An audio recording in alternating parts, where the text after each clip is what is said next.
अहिलेसम्म जम्मा 2 जना चाहिँ सभामुखको लागि चाहिँ मनोनयन दर्ता भएको छ।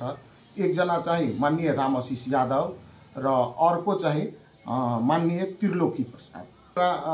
त्यो त्रिलोकी प्रसादज्यूको प्रस्तावक माननीय शारदा देवी थापा र समर्थकमा चाहिँ माननीय जयचन्द्र प्रसाद पटेल र माननीय रामआशीष यादवज्यूको प्रस्तावकमा माननीय वीरेन्द्र प्रसाद सिंह र समर्थकमा चाहिँ माननीय फकीराम महतो।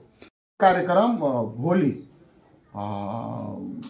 भोलि 6 गते 1 बजेदेखि सदन बस्छ। त्यसमा चाहिँ निर्वाचनको कार्यक्रम हुन्छ।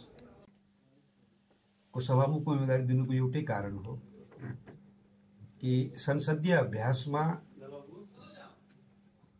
एउटा मन्त्री परिषद जसलाई कार्यपालिका भनिन्छ, अर्को चाहिँ व्यवस्थापिका र तेस्रो हुन्छ न्यायपालिका। तर संघीय लोकतान्त्रिक गणतान्त्रिक नेपाल भइसके पनि अब यसमा प्रदेशतिर न्यायपालिका छैन, व्यवस्थापिका र कार्यपालिका छ। यो लोकतन्त्रको खुशबु नै हो। यो दुईटै कार्यपालिका, न्यायपालिका, व्यवस्थापिका तीनटै खुशबु हो।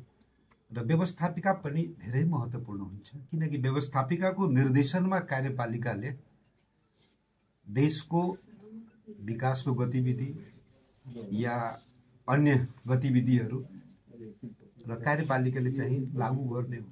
त्यसकारण व्यवस्थापिका धेरै महत्त्वपूर्ण हो। अब यो सभामुखको निर्वाचनको लागि मैले उम्मेदवारी दर्ता गरे हो। अब हाउसले के गर्छ अब त्यो देख्ने कुरा हो। अहिले म अब जित्नको लागि नै दिएको हो। अब के हुन्छ त्यो भोलिको दिनले बताउँछ। काहीँ के हुन्छ भने हार्नु पनि उपयुक्त हुन्छ जित्नको लागि। मैले यसरी बुझे हो। अब सबै उम्मेदवार हार्केर जित्नै पर्छ भन्ने कुरा हुँदैन।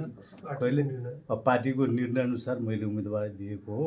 अब त्यो निर्णय मैले मान्नुपर्छ। एमालेको सांसद भएको नाताले अब हाम्रो पार्टीको निर्णय अनुसार मैले उम्मेदवारी दिएको।